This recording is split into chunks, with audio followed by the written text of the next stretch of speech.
Matapos ang naging pag-amin ni dating Pangulong Rodrigo Duterte tungkol sa naging polisiya niya sa war on drugs, ano na ba ang maaaring gawing hakbang ng Senado? Yan po ang tatalakay ni Professor Antonio Contreras sa Punto de Vista. Professor.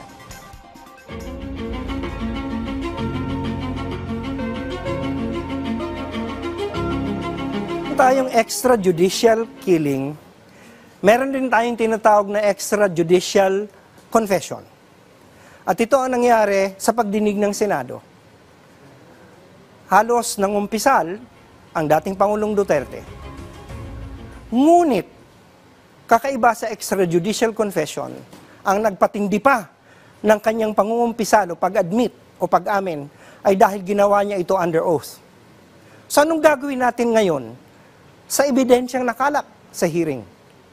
Siguro napapanahon na talagang pag-aralan na ng Department of Justice ang kaso para maisampa na ang mga kaso sa korte natin. Otherwise, patuloy tayo mangangapa, patuloy tayo magtatanong ano ba ang katotohanan. Katulad yan, maraming nagsasabi, ipasa na daw, ibigay na ng Senado ang transcript sa ICC. Ang Congress sinasabi ngayon na nagbigay na, di umano ng mga ebidensya sa ICC. Ito ay pinasubalian at sinasabi niya ng House, hindi sila nagbibigay.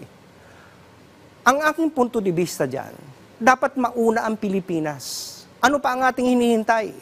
Andyan ang pag-amin under oath na merong DDS, andyan ang pag-amin under oath na talagang inutusan o kinumbinsi o hinikayat ang mga pulis na bigyan ng baril o kaya bagyan ng pagkakataong manlaban ng isang naakusahan o inaaresta para may excuse ngayon na sila ay mapatay.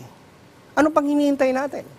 Otherwise, kung maghintay pa tayo at tayo ay mabigo na magsampa ng kaso, abay nararapat na sigurong sa ICC nga tayo pumunta sapagkat parabagang unable and unwilling na talaga tayo mag-prosecute.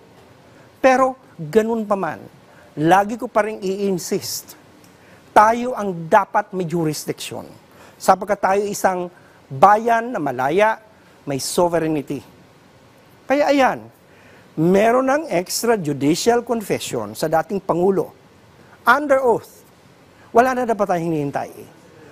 Magsampa na tayo ng kaso para malaman na ang katotohanan at maparusahan na kung sino ang dapat maparusahan. Yan lamang ang aking punto de vista ngayon. Balik sa inyo dyan, Dayan. Maraming salamat, Professor Antonio Contreras.